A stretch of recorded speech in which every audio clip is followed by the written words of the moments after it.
Hi, Tavaris Cox here. Today I want to talk to you about being able to handle certain situations and certain things.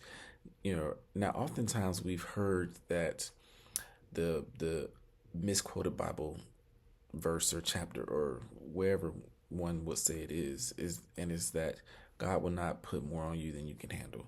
All right, now that nowhere in the Bible does it really say that specifically. However, that comes from First Corinthians chapter 10, verse 13. So I'm going to dive into that for you really quick. And it says, "There hath no temptation taken you, but such as in common to man. But God is faithful, who will not suffer you to be tempted above that ye are able, but will with the temptation also make a way to escape, that ye may be able to bear it." Okay, so the one thing that we need to understand is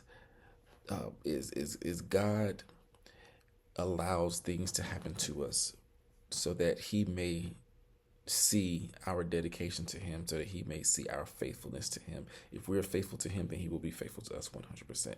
So the biggest takeaway from this verse is that um, where it says that will not suffer you to be tempted above that ye are able. Okay, so we got to understand that temptation is something that can overtake us. However, temptation is not the problem. The problem is, what do you do with that temptation? Okay, but the other part of that verse is so important, where it says, "But with the temptation also make a way to escape, that ye may be able to bear it." Right. So, we always have, when tempted with something, there's always a good way and a bad way, a way to do it correctly, a way to do it incorrectly.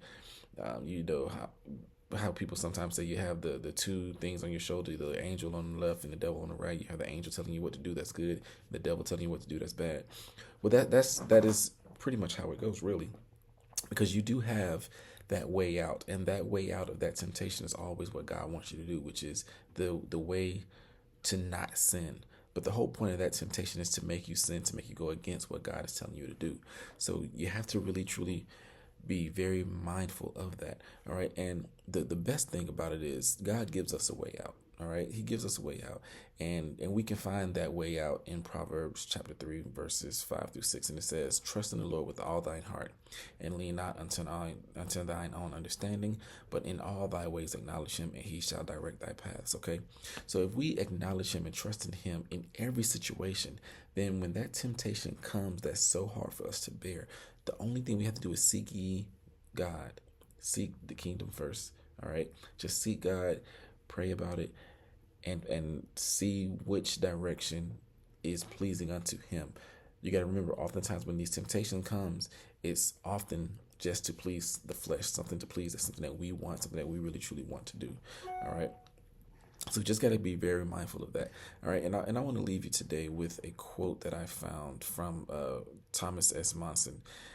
And it says that it has been said that conscience warns us as a friend before it judges us, before it punishes us as a judge. All right.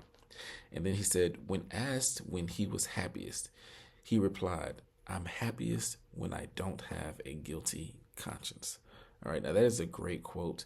And if we can just take it and put it into ourselves, how happy are you when you don't have a guilty conscience? If we know that we are tempted by something and we don't follow that temptation to do what is wrong, how much happier are we? Because we understand and we know that we have pleased God with this decision that we've made that is pleasing to Him. And then we can be happy and looking forward to the next obstacle that God puts in front of us. All right. I hope this was able to touch each and every one of you that is listening to this, and I hope you really grab something from this, and just overall just understand that God will give you things that you can't handle, and that's the whole point of leaning on Him. God bless.